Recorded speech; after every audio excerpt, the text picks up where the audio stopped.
Hey guys, and welcome to another well overdue episode of Suit Up, the Warframe frame review series. For one reason or another, this series got put by the wayside slightly. However, it's back now, and we're taking a look at a frame that's caused a lot of debate recently, Mag Prime. The standard Mag is actually one of the 3 starter frames in the game, and can be obtained from the Sergeant on Mars if you didn't select her as your starting frame. She was also one of the earliest frames to get a Prime after Excal and Frost. However, currently the only way to actually obtain the Prime is through the trade chat, since it's currently in the Prime Vault. Now what this means is the Prime's not actually farmable right now, although this is not a permanent thing, and is going to more than likely return in Update 18 as part of the Star Map and Void Overhaul. So what is so special about Mag Prime? Well, she's got very slightly better stats than Mag, with 300 health at level 30 compared to 225, the ability to absorb energy from the Void Death Orbs, plus an additional V polarity, meaning 1 less former when you're trying to max her. Other than that, her stats are exactly the same as the regular Mag. A higher than average shield capacity of 450, a pretty much average 150 power at rank 30, and she also comes with just 65 armour, meaning that she is extremely squishy. But like most other Warframes, Mag and her Prime really aren't about the stats, it's all about her abilities. So Mag's first ability is Pull, where when cast, a magnetic force pulls enemies towards you, stunning them and bringing them into melee range. This really is Mag's spammable crowd control ability. What it does, it's going to pull enemies towards Mag within a cone in front of her, meaning that this is a directional ability. These enemies are lifted off their feet and will ragdoll towards Mag, dealing a very small amount of damage, about 300 at base, which is able to be increased using power strength. Now, Pull is a pretty fantastic ability. Its cheap crowd control really can help remove some of the sustained damage your team might be taking, maybe from a bombard or from a fully spooled up heavy gunner, for example. Now, it's important to note that Pull might not always be desirable. Those of you that have seen my 10k cryotic video from a couple of days ago will see that one of the effects of using Pull was that I was pulling high level enemies into the frost bubble, which when they are that high level really can screw over your team. So while this is cheap and spammable, it is still situational as to when best to actually use it. Now, as everybody at this point is going to know, Pull comes with an augment, the dreaded greedy Pull. When it was first introduced, it pulled the entire team's loot to a point where Mag was standing. However, this was changed only to bring Mag's own loot to her. Now, I'm not going to get into the argument as to whether this was good or bad, because it's an argument that neither side is going to back down on. However, Greedy Pull is still a fantastic augment. Going back to the 10k cryotic excavation, Greedy Pull meant that even without max efficiency, and including Blind Rage on my build, I only went through about 50 energy restores in nearly 3.5 hours of a mission. Using Greedy Pull, I could stay in the relative safety of the frost bubble, use my shield polarize, and then use the Greedy Pull to bring the energy drops to me. So not only is it useful for that, it also brings in mods, ammo and resources. It's an extremely useful augment and well worth using for sure. Shield Polarize is Mag's second ability and arguably one of the best abilities in the game. Mag restores or depletes and explodes the shields of its surrounding targets depending if they are friend or foe. Now that description of the ability is pretty vague, but essentially what Mag does is it turns enemies' shields against them. At base, Mag will remove 50% of enemies' shields and restore 50% of friendly shields. It also uses the shield strip to apply a radial explosion to surrounding units of 2.5 times the stripped shield amount, which is also affected by power strength. What this means is that against shielded units, Shield Polarize really just is an AoE nuke, because it's so easy to get the removed shield amount to 100% and the multiplier up to really silly levels. The damage never drops off. It will strip 100% of the shield regardless of whether they have 200 shield or 2 million shield, and then radiate that damage outwards. Once again, moving back to the 10k Triton run, you can see that even at 10k cryotic, when the enemies are not far from level 3000, the Shield Polarize is still nuking them in huge groups. I can't think of many, if any, skills that scale as well as Shield Polarize does, especially not damage dealing ones. It's easily one of the best abilities in the game, Saying that though, it is important to note that using us on enemies without shield like the Grineer or the Infested is not going to work very well at all, so it does make this one of the best abilities in the game, but also highly situational, which is not exactly such a bad thing. Like Paul, Shield Polarized comes with an augment, Shield Transference. What this does is allow Mag the ability to give herself overshields with the excess shield she gains from polarizing. So while beforehand a lot of the shield restoring would go to waste, it allows Mag to be able to have that overshield, which can be a huge boost to her survivability, especially if you combine it with redirection. You can have easily well over 2,000 shields at once, which can be replenished with a single caster polarize. Now the amazing thing is that if you use shield transference instead of redirection, a max redirection on Mag with the current arcane helmet I'm wearing will give you 1050 shield, whereas the max that shield transference will give you is 1627 on its own with no redirection based off the base shield of Mag, which is a pretty sizable amount more. So it is a decent replacement for redirection if you don't want to use both at once. It's another fantastic augment for Mag, and once again I fully recommend putting this on your build. So Bullet Attract is Mag's third and arguably her weakest ability. Mag magnetizes a target, causing passing bullets to seek the target. The field detonates if the target dies. So what this does is it actually puts a bubble on a single target, which will suck in any friendly shots onto that specific target and multiply their damage by 200%. When the target with that Bullet Attract dies, the bubble will explode, dealing 300 blast damage to all enemies within the vicinity.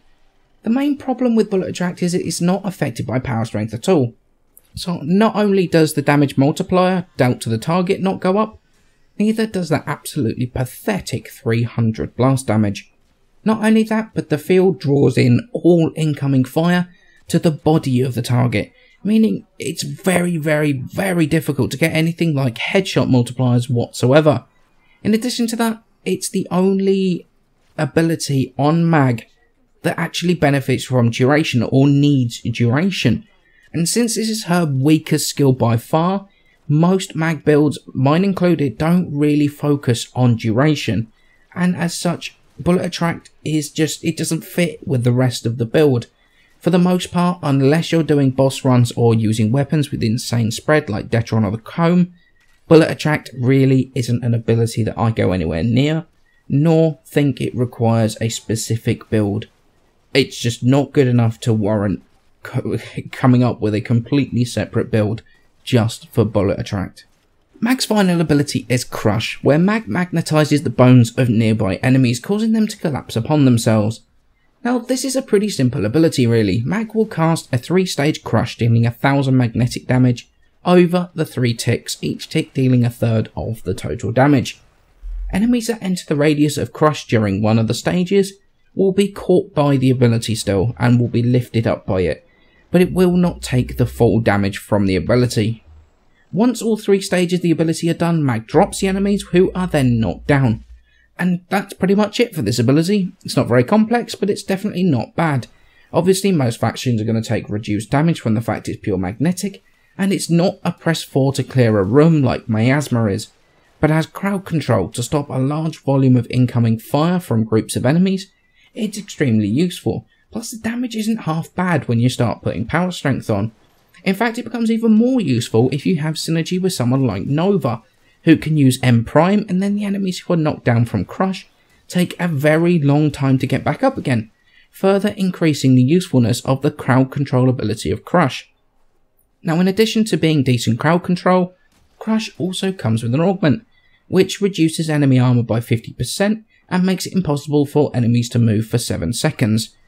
Now this mod does sound like it'll be fantastic for late game, non-corrosive projection play, until you realise that power strength doesn't actually do anything to that 50%, and the 7 seconds is affected by duration.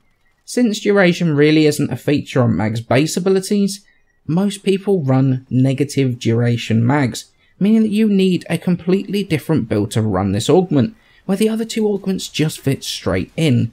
The problem is that while being unable to move for 7 seconds is fantastic, the ability to remove all armor from Crush survivors well, it's not that great for high-end play, because you can't remove all of the armour. It still means that the 4 corrosive projection builds are going to be better.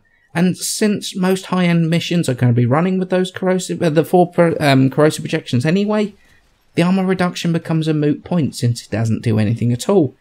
As it is, it's not an augment I feel deserves its own build, let alone sacrificing something like Polarize's effectiveness for. Unfortunately, it could have been a fantastic augment, just the way it is right now, I wouldn't use it at all. Okay, so let's move on to starting to mod Mag Prime. Now, she does come with a few polarities as standard. She comes with a V and 2 dashes. However, we're going to add 3 former, we're going to add another V, we're going to add a D, and we're going to change the aura to a dash.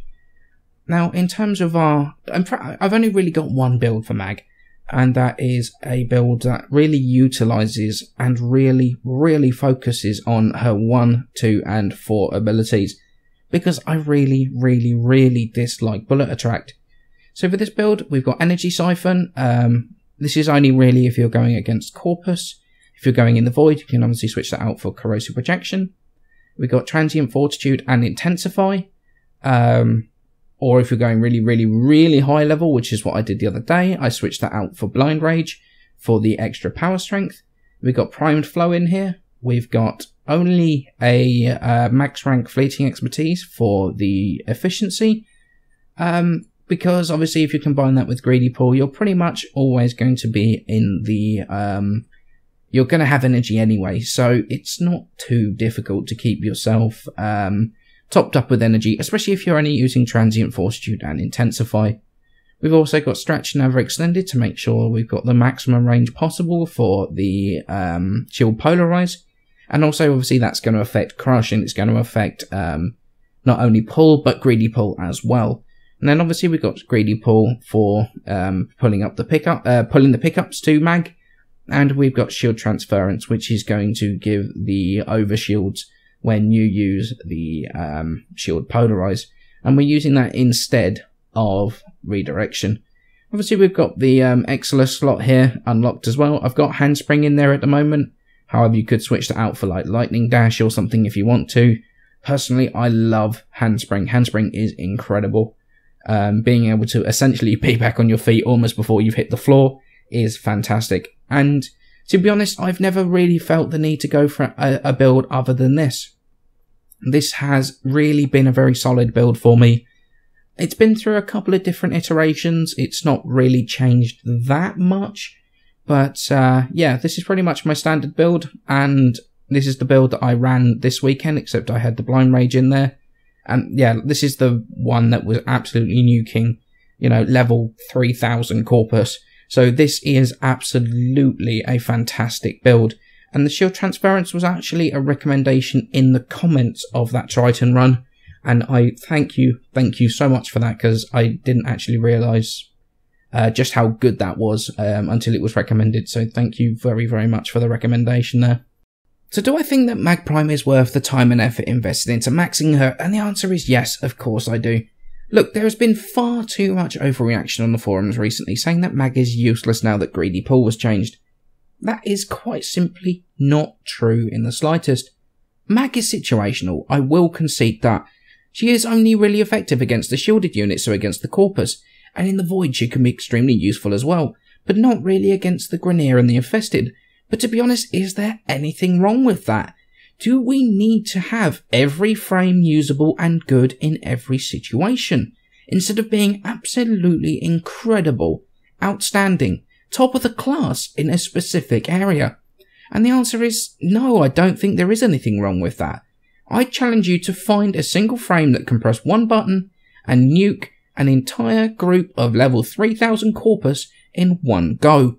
And with the fact that Pull, especially still Greedy Pull, as well as Crush, might not be the strongest killing abilities ever, she still has crowd control as well as insane damage output against those shielded units. That makes her one of the strongest team frames in the game for the Void and the Corpus. This does raise the question of whether she should be one of the options to start the game with as one of the new player frames. Honestly, I do think she should be replaced as a starter frame. Having a frame like Mag that is so situational as a starter is not a great way to get into the game, and that actually comes from talking to new players that have started again after seeing Mag or selecting Mag as their starter frame to go with either Volt or Excalibur. In terms of actually playing Mag, make sure you keep your shield topped off while killing with Polarize. It's an absolute must. It's a huge boost to survivability. Just remember also your Polarize will heal things like the shields on cryopods, as well as excavators, and also your teammates. So remember, just keep that Polarize going at all times. In addition to that, if you get into a situation with a lot of enemies around, either try to pull them to knock them down, or if you're surrounded by a huge group, then Crush can be a great tactic, as you can position yourself better while they're picking themselves up off the floor. Just be very careful with bleed procs with this build. While the shields are nearly indestructible with the shield transference combined with the Polarize, bleed procs can finish you off pretty quickly, so a weapon like the Furus or any of the ones with a heal as part of the Syndicate proc would be a very good addition to Mag's arsenal. In addition to that, Mag has 2 arcane helmets that can be used effectively. Arcane Gauss boosts max power with a reduction to speed, and the one I personally use, which is Arcane Coil, which is increasing the range with a slight reduction to shields. Now, I know the reduction to shields isn't fantastic, especially on Mag, but even with this, she still has more shield than any other frame in the game, which is instantly replenishable with a single press of the button. And I feel that the extra range is absolutely worth that slight survivability hit, especially since at levels like we did at the weekend in the excavation run, a single hit of any kind kills you anyway, so there isn't a lot to lose by doing it. Now there is a well-known phrase that is kind of perfect for this situation: Jack of all trades, master of none. A frame like Excal might be good against all factions to a reasonably high level, but I would love to see how he fares against groups of level 3000 Corpus and his ability to kill them. And that's the thing, Mag is the Mistress of Shields. Quite frankly, there is nobody better against the shielded units than her, and just because she's not good against everything, against every faction, does not make her terrible. As always guys, many thanks for watching, and I hope you enjoyed the first suit up for a while. There may or may not be a video Thursday or Friday because I've got to have a couple of fillings put into my teeth, so things might be a bit muffled if I do try that. I am going to be doing another endurance run on Saturday at about midday, so tune in to Dimitri or Frozon's livestream for the whole run. The links are in the description below, or wait for the last 30 to 45 minutes or so when I publish it. I might even try and stream the run, we'll just see how it goes. As always guys, many thanks for watching, and I shall see you in the next video.